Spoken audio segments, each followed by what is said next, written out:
Greg, Yeah, mate. what's the deal with your safety shoes? Yeah, we get a lot of questions about those. They're workshop approved, in this workshop anyway. Yeah, so donk, mate. Kiwi steel caps. Kiwi steel caps, yeah. There's a heap of other names from them under the political correct guys. I'm not going to say them here. Do you want to zoom in over here? Yes. So we're going to fit your camel tank, and I've just been laying some of the stuff up. I've pre-fit up. Now there's a really good video. Corey does a good video, and I'm not going to try and replicate that. But we have fit up just a couple of little things. It comes with rubber washers and a steel washer. So just make sure you put the steel washer over there, and you don't want to over tighten it and distort that. I've probably got that one just on the edge, so you wouldn't want to be tighter. And I've just used a little bit of Loctite on all the screws, but make sure you put a bit of Loctite on this one. But it's just a bit of a pre-together. And that's I'm going to weigh that actually, because someone asked about the weight of the tank.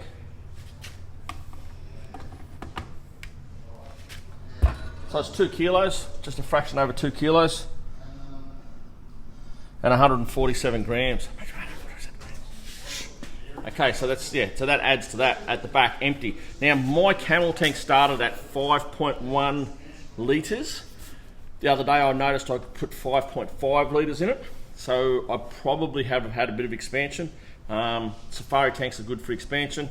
Our IMS ones, they blow out over time on our WRs, so yeah, you get a little bit more, so about 5.5 litres.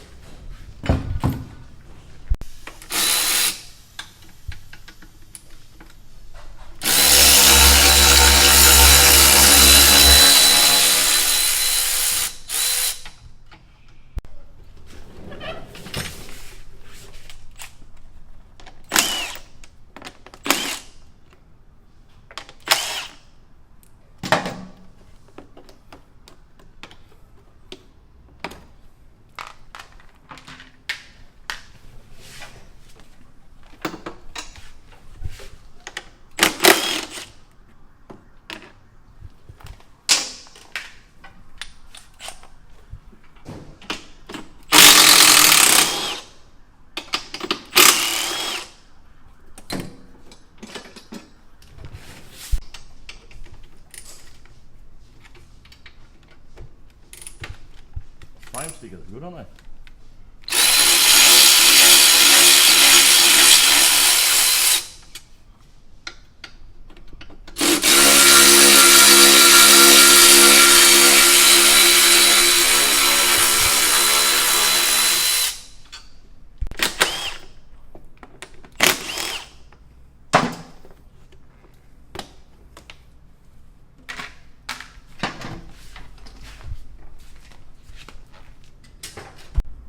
Just remember when you're pulling these covers off, there is a tiny little clip here. Zoom in on that. Just got to pop the centre of it in and pull it out, one on each side.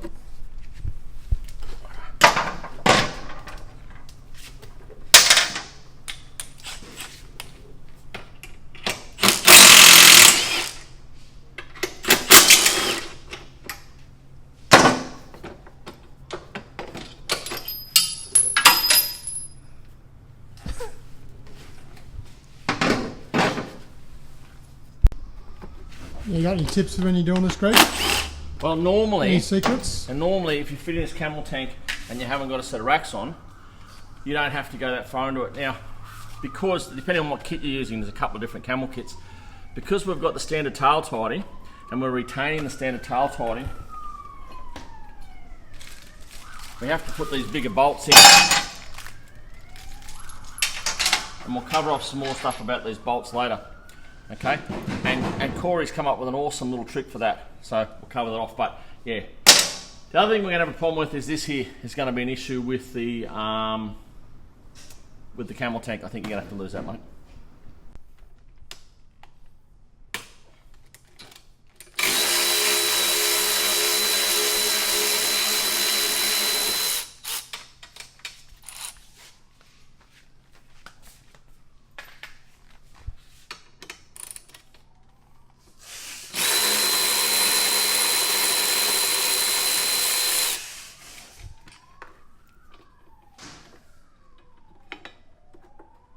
So just do a seat off, and I don't know if anyone's seen this, we might repeat it. Key, back seat off, And then if you zoom in here, a long time ago we covered these off, but I'll cover them again. It's just a bit of solid rubber we've got. Some of them have just fuel hose, and we have nothing in there now, so it's just seat off. And the benefit of that is you don't need any tools. How does it work? That bit there sits up under here and retains it. Easy. Key off.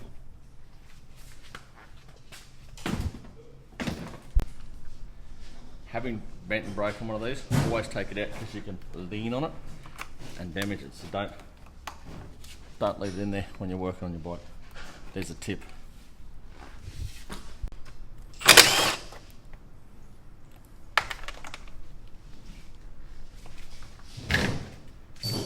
Not my bike.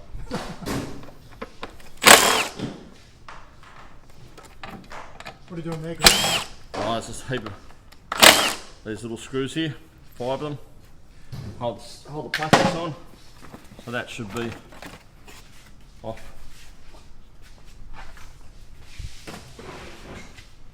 Okay, right, hang on.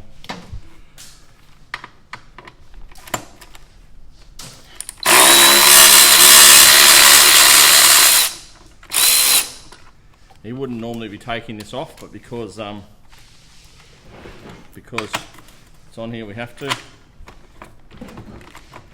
So if anyone wants to know too, that's a B&B rack that work with our right ADV racks on the side, and we shipped our first batch of right ADV racks overseas this week.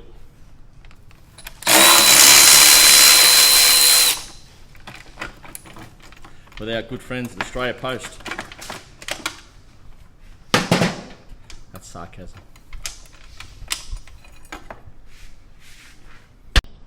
Yep.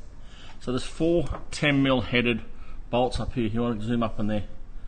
There's 4 of them. The 2 back ones have to come out, okay, to put these new stronger bolts in for the back, and I'll show you how. Just come back up the top now. And they've got these nuts here. The nut there. Now, these new bolts, the Corey's designed, have to go down through there, and that's not going to fit. So, in your kit, he has included this bolt. This bolt now screws up into there. Show that in there. Screws there. Then you get your hammer, and you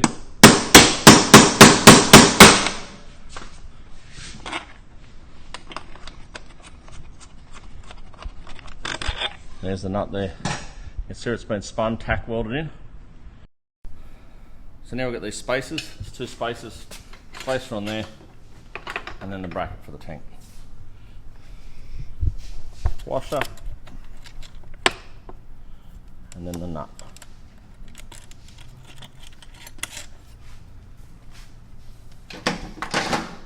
Another one here I prepared earlier.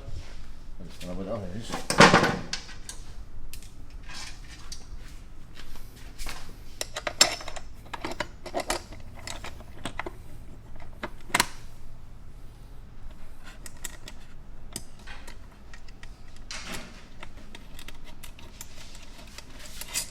And then once you put them on,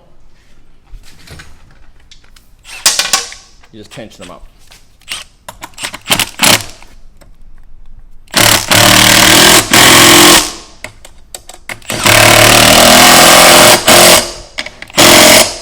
Tension. And if you're wondering, you think I'm rough, it does have different tensions on here. But I am rough. When you're putting these on, there's a little tab up in here. See a little tab there? Yep. And there's a little rubber grommet. Make sure you feed that onto it as you put it in, slide it in, and then it's retained.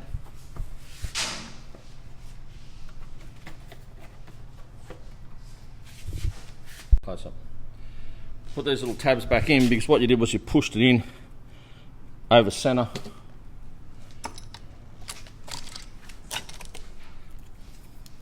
Pushed it in like that to pull it apart, because that closed it in. And when we're going to put it back in, we need to push it the other way. Then when we push it in the hole like that, once it's in the hole, we pop the centre back in. I've actually left them out of my bike because they're fiddly like this. Son of a bitch.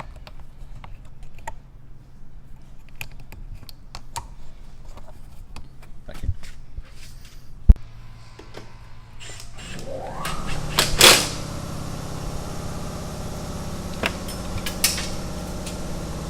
No, cut that bit.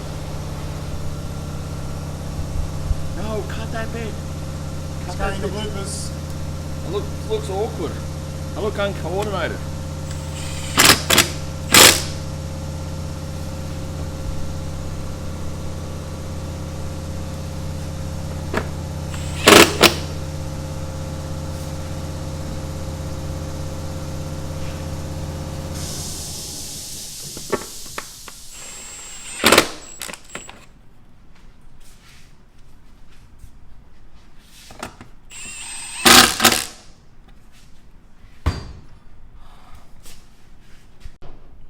So to do the hoses, basically how the system works is, as the electric pump in the tank pumps, it creates a vacuum, and at the moment there's a pipe runs down into a hose, runs down to a one-way valve here.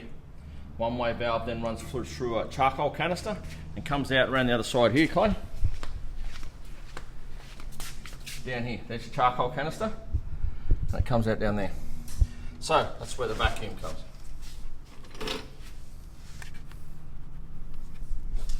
Now, what's going to happen now is we're going to get rid of the one-way check valve.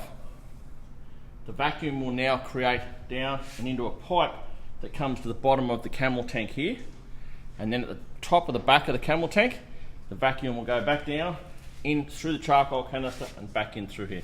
We'll show you how that works now. So I normally take this off here. You haven't got to. I'll just crack these with a breaker bar.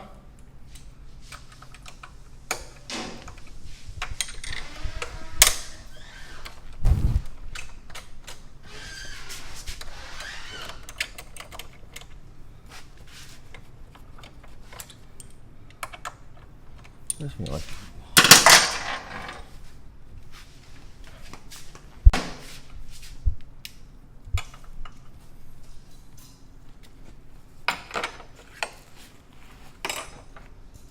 So there's our check valve I was talking about. I'm just going to take it off.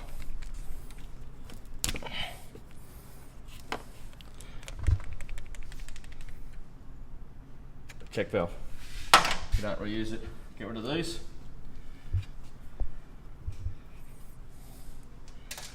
So that would normally come down from there, from the tank, through the check valve and into the charcoal canister. What we have to do now is run this one to the bottom of the tank, so when there's a vacuum, it draws it up, in and into the tank. Then this one will go to the vent. We've got to make sure we route the fuel lines out of the way down through here and we don't get any kinks, and they are easy to kink, because if you get a kink it won't work. And because it becomes, the way they roll it up, and there's no other way to do it, it stays like that, so it's a little bit more awkward when you put it together, but we'll survive.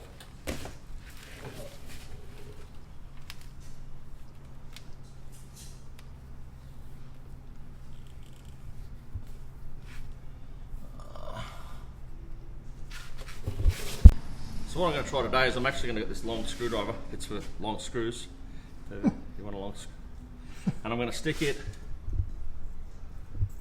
where I want it to run. And I'm hoping that now I can stick that on there. And it will feed it through. God, I'm a genius. You are, Greg. You are. Jeff, get a video of Jeff. He's working. You don't often see that. Jeff, be a crowd. Yes, Greg. You're working. Fire expert.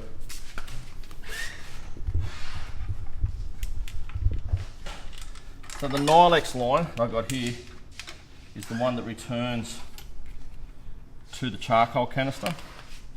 So I've got to get on that one and get it looped down without any kinks.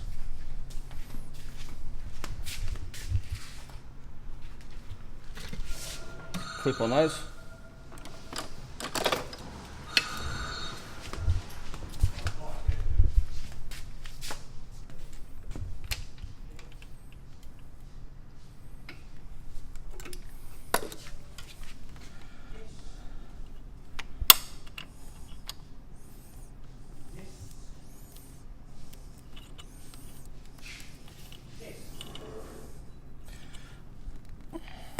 Something to be said for a little bit of lube. Bit of spit on it. Come on, Greg, this is a family show. Alright, and if we can just get that now plumb somewhere where we're not going to get a kink in it.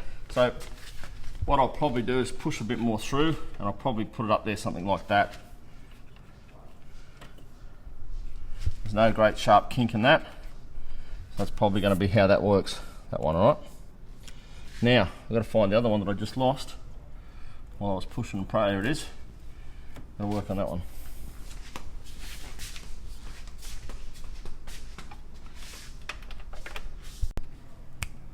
This one's probably not going to work as well as it's. You'd be familiar with that, wouldn't you, Clay? Alright, but anyway, we'll give it a bit of a whirl.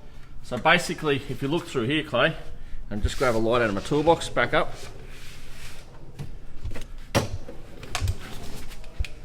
If you look through here, Clay, we're trying to run them through this area here.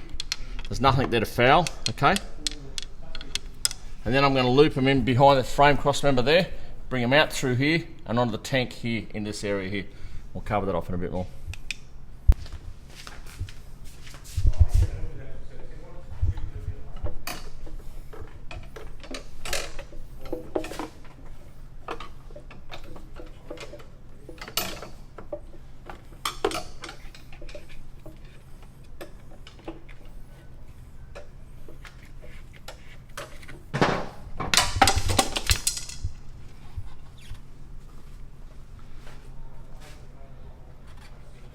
It's actually the best one I've fitted so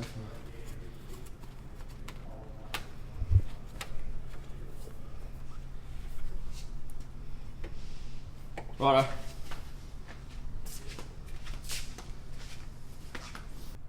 Bit of spit.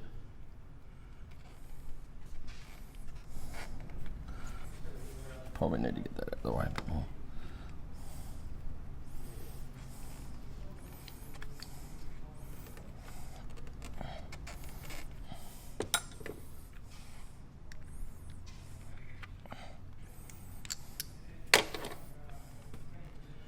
So yeah, we can probably run that up there. I reckon that'll keep it out of the way behind the mount, and we'll have no kinks in it. Oh, wrong fitting. I'm gonna grab us one of the small ones over there, please, Clay. Little push one there. Yep. Look at you go. We touched hands. Oh.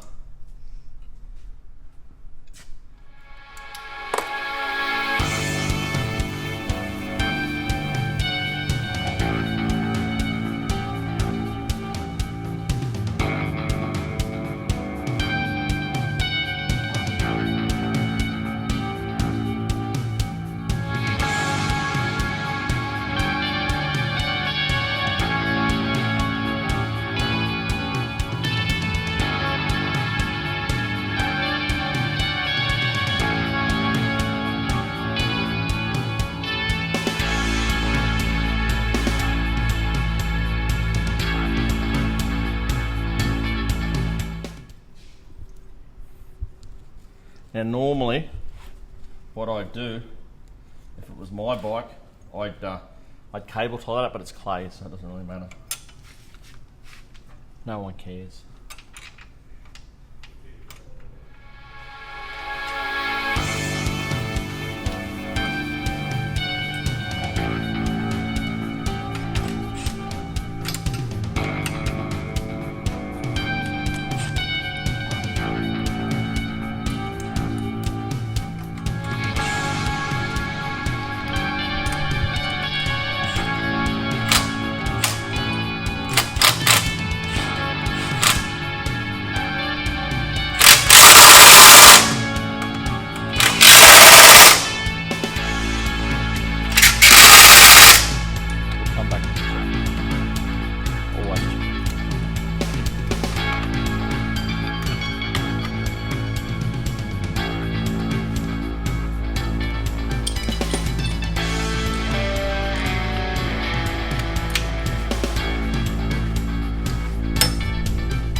we've got no kinks in there. We'll come back later and we'll just cable tie those up when we finish on the other side. We'll make sure they're not touching anything or rubbing.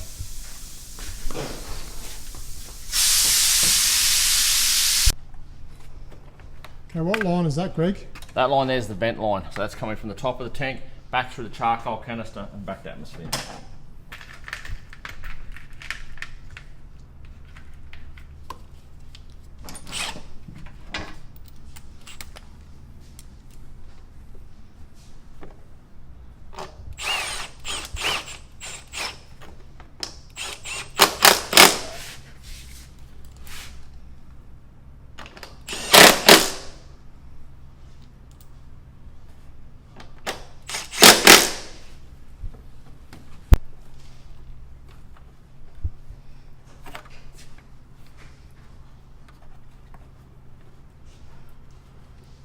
What are you doing here? Running the main suction line from the Camel tank to the front tank. Making sure everything's out of the way. Now we're going to mount the Camel tank up. So, as I covered off earlier, I fitted the rubber washer under the big washer which goes around the O-ring on these. And that's all in Corey's video. I've put this bracket on with a dauber cable, with a dauber of Loctite on those, and I put the front fit in. Now, got 2 small screws left here. Now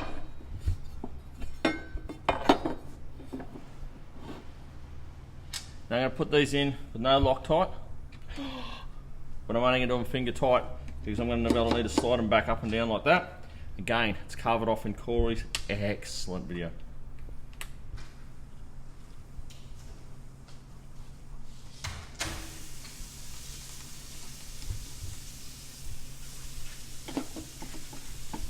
At the back here,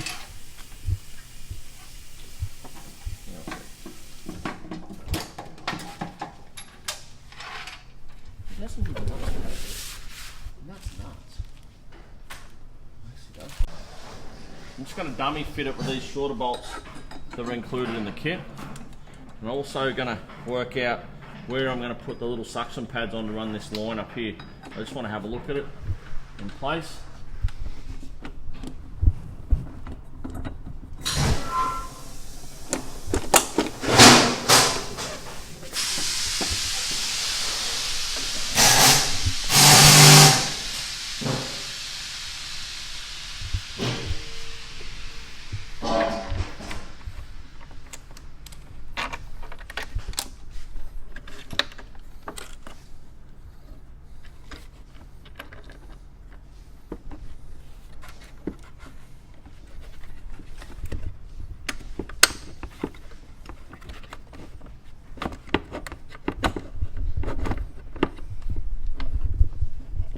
That's it, show how awkward I'm doing this.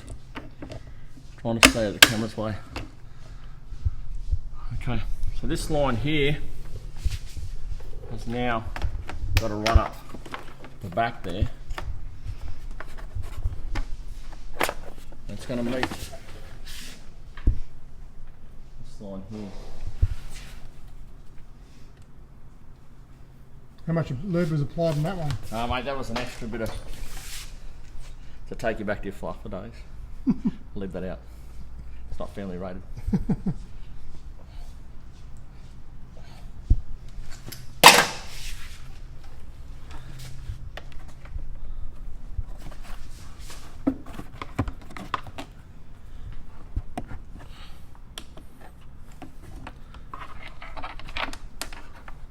Yep. In the kit come these stick-on pads. Now I'll be honest, Corey, in any communication we've had, I've been as honest as the day is long. I thought it was a silly idea and they'd fall off. And the first tank I fitted, none of them fell off. The second tank I fitted in a hurry and I might not have prepared the surface that they stuck to as well as I should. And a couple of those fell off. Not your fault, they do work. Great idea, mate.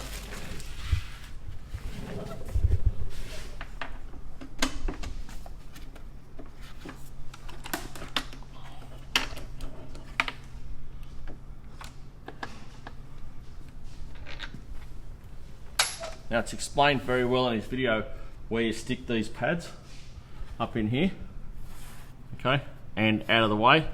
So I'm going to go ahead and do that now. What do you got here, Greg? So I'm just going to run this line up here, and we'll just put a couple of loose ties on this while we're just getting it all together.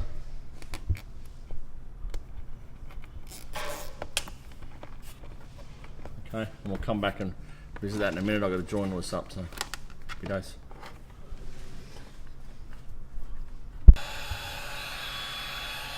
Spit doesn't work on these ones.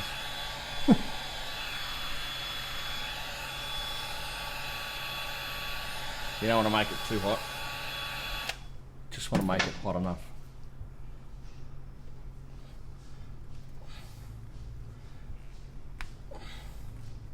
Make sure you pull a face. Beautiful.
bit of lube makes all the difference.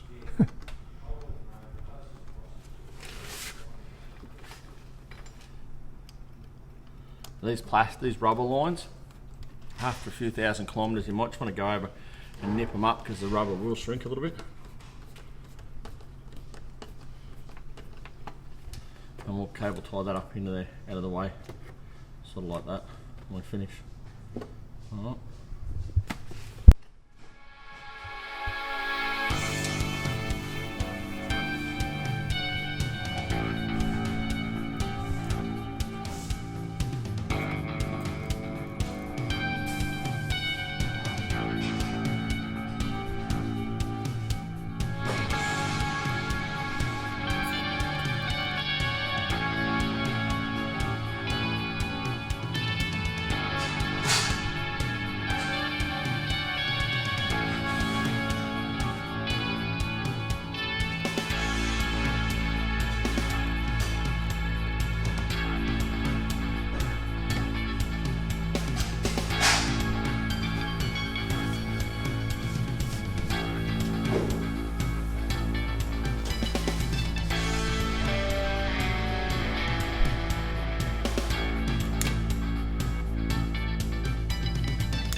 just before the haters get onto us,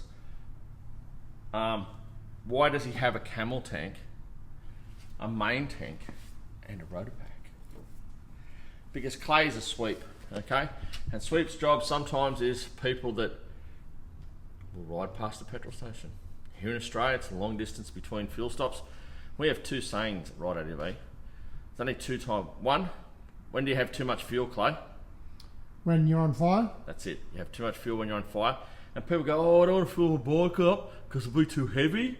Well, let me give you a red hot tip, all right? It's easier to ride a heavy bike than it is to push a light bike, Okay, so Clay's a sweep. Sometimes the sweeps have to share fuel, in which case they share fuel normally for a beer or $25 a litre. But we do have people where we say, hey, make sure you fuel when you get to Bombala or Wallabadar or Dong Dingalong or some of the other places in Australia. And for some reason they'll go, yeah, I can make it. And they don't. It happens. So that's why he carries fuel. When we're going for a ride, we're pre-running or something, now he has a Camel tank. Not that we've really had any trouble before, but now he has a Camel tank. He'll have a bag on each side.